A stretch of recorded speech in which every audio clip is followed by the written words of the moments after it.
Greetings. This is Doc Ock coming to you live and direct today from Black Facts Headquarters Central. We hope everybody's doing real good. Knock on wood. All right, like you knew you should. So, let's get this party started. You know what we need to do today? As always, go ahead and give us a like if you're watching this on Facebook. If you're seeing this on the tube, then go ahead and give us a thumbs up. And then go ahead and spread the word. Let it be heard. Tell all your friends and your family where they need to be around about 12 o'clock noon and 9 p.m. EST. Thank you very much. Now, one last thing we're going to ask y'all to do is to go ahead and support our effort to save Black history. Black history has been reviled, rejected, rescinded, reinvented, revised, and now they're just trying to do away with it altogether. So we are definitely in a fight to save Black history. We've been at it for quite some time. This is a mission that our father set out on years and years ago, and our mother worked with him on it, and we're continuing the struggle. So we could use your support. A recurring donation would be great if you could do that. $5 a month shouldn't break your bank, but just go ahead and make those recurring donations, and then that'll be much appreciated. That'll keep some revenue flowing. That's what we're trying to do. We're trying to establish a revenue stream, much like J.E. Rogers did. He was never funded by a foundation, a publisher, or any other kind of grant monies, etc. It was all based on sales of his books, his materials. In our case, we're not so much selling the materials as we are providing information for your children, your family members, and yourself to help in disseminating. So we're providing the information and we're letting you do the disseminating. All we need is some support. So we asked you for a couple kinds of support there. You got a number of ways to go ahead and plug in. Meanwhile, let's go ahead and tune up for today with a proverb. Let's see what we have for today. 3 kinds of people die poor: those who divorce, those who incur debts, and those who move around too much. 3 kinds of people die poor. Dang, that's a heavy thought there. Those who divorce, those who incur debts, and those who move around too much. Wow. Now there's a statement for you right there. And that is a proverb from Senegal. All right, so we're going to return to our book. Set it up with the book. Here we go. All we got to do is boom. All right, there you go. And we talked about this article yesterday. We read this article and we used it as a cautionary tale to be careful what you read and who. Be aware of the source. Consider the source. Any information that comes your way, always consider the source. And in this case, it was something I found on the internet. It looked as though it came out of the Negro world, but in all actuality, it was something that somebody put together. It was a paste up job that somebody put together and made it appear as though it came out of the Negro world, but it did not have that connection whatsoever. And so what we're doing is we're reading from Malcolm X's autobiography, so you can get the word, you can get Malcolm X's perspective on his life. Okay, of course it's going to be stilted because it's hit from his perspective. He can't tell you your perspective, he can only tell you his. So we left off, we were talking about his relationship with his mother and his father. I learned early that crying out in protest could accomplish things. No, we already read that. Here we go. Here. He was talking about the children in his school that called him and his brothers and sisters nigga, darky, and rastas. Rastas being Rastus, not Rastas. So much that we thought those were our natural names, but they didn't think of it as an insult. It was just the way they thought about us. One afternoon in 1931, when Wilfred, Hilda, Filbert, and I came home, my mother and father were having one of their arguments. They were having one of their arguments. There had lately been a lot of tension around the house because of Black Legion threats. Anyway, my father had taken one of the rabbits, which we were raising, and ordered my mother to cook it. We raised rabbits, but sold them to white folks. My father had taken a rabbit from the rabbit pen. He pulled off the rabbit's head. Dang. He was so strong he needed no knife to behead chickens or rabbits. With one twist of his big black hands, he simply twisted off the head and threw the bleeding neck thing back at my mother's feet. Ugh. My mother was crying, no doubt.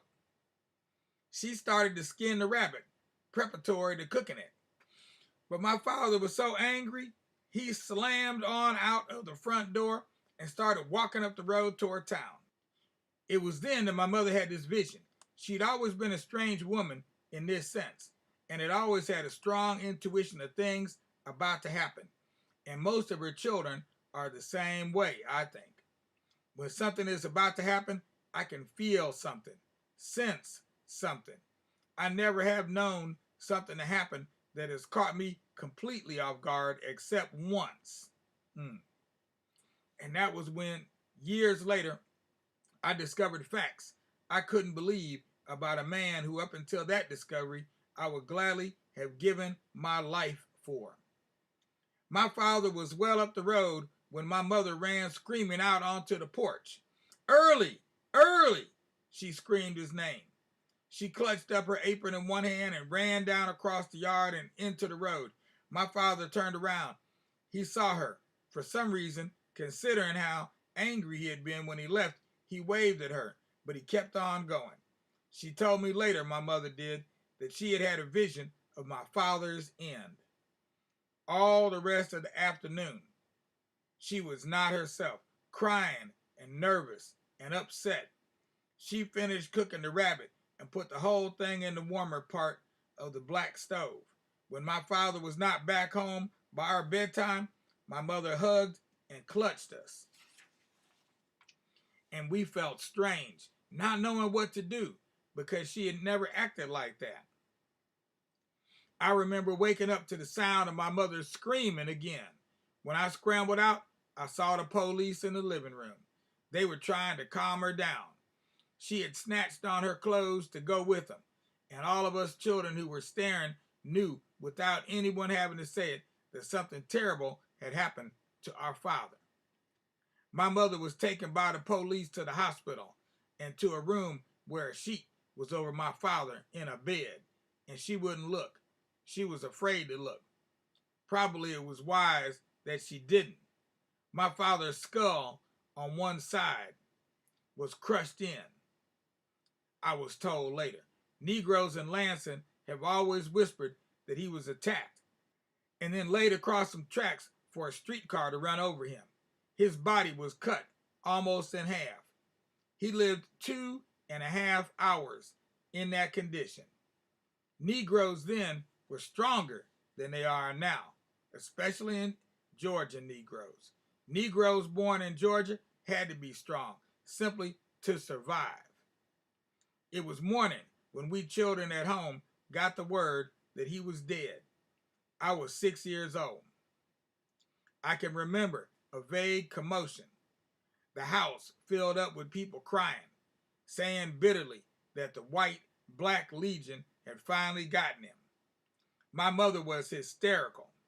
In the bedroom, women were holding smelling salts under her nose. She was still hysterical at the funeral. I don't have a very clear memory of the funeral either. Oddly, the main thing I remember is that it wasn't in a church, and that surprised me since my father was a preacher, and I had been where he preached people's funerals in churches. But this was in a funeral home. And I remember that during the service, a big black fly came down and landed on my father's face. And Wilfred sprang up from his chair and he shooed the fly away. And he came groping back to his chair. There were folding chairs for us to sit on, and the tears were streaming down his face.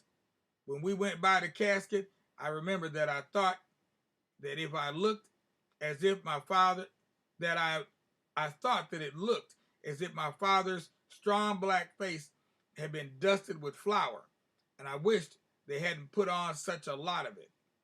Back in the big 4-room house, there were many visitors for another week or so.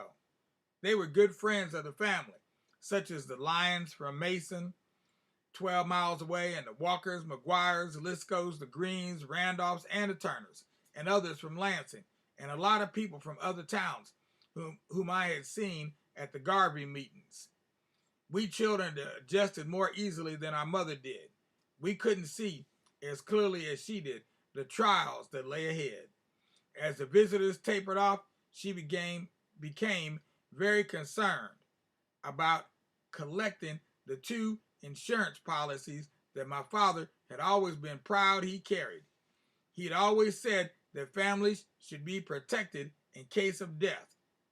One policy apparently paid off without any problem, the smaller one. I don't know the amount of it.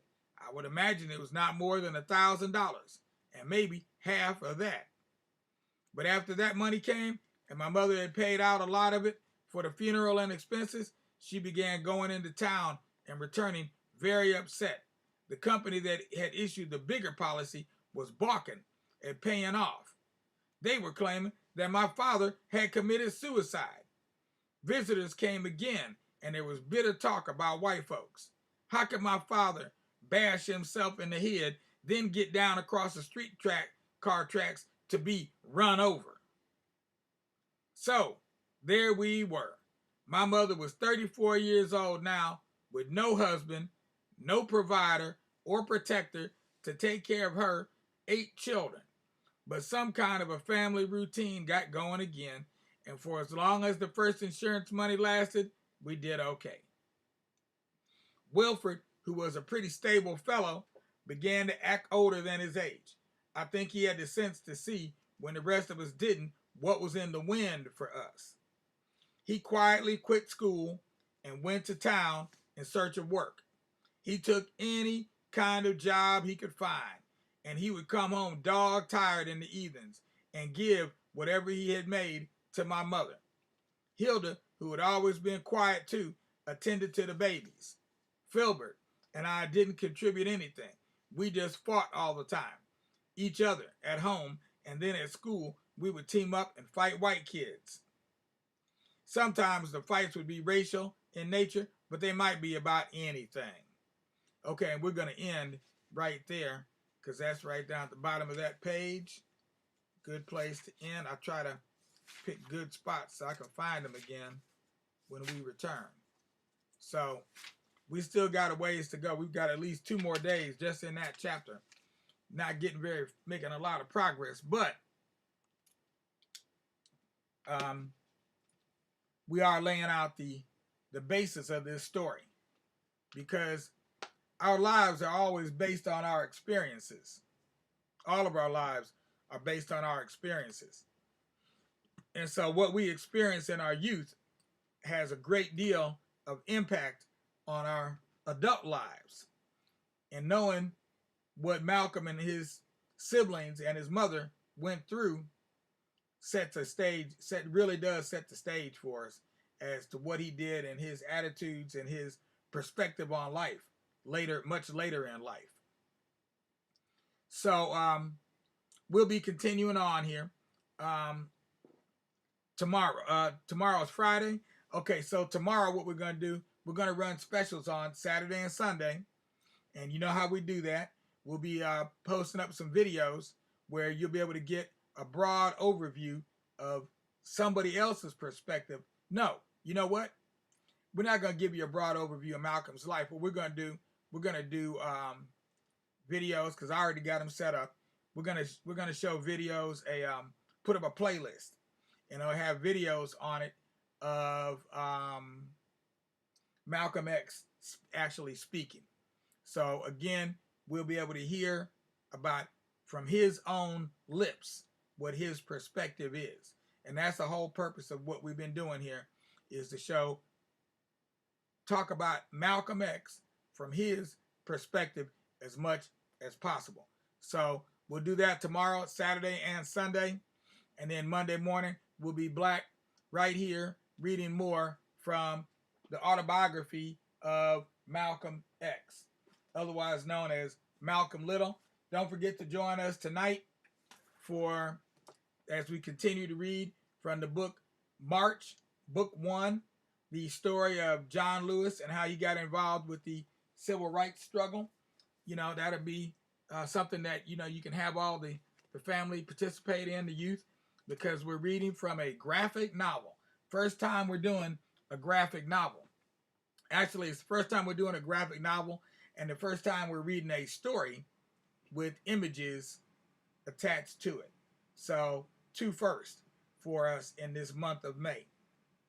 I would say the merry month of May, because this is the month Malcolm X was born in. May 19, 1925. We're getting ready to celebrate his 96th Earth Day. 96th Earth Day on May 19.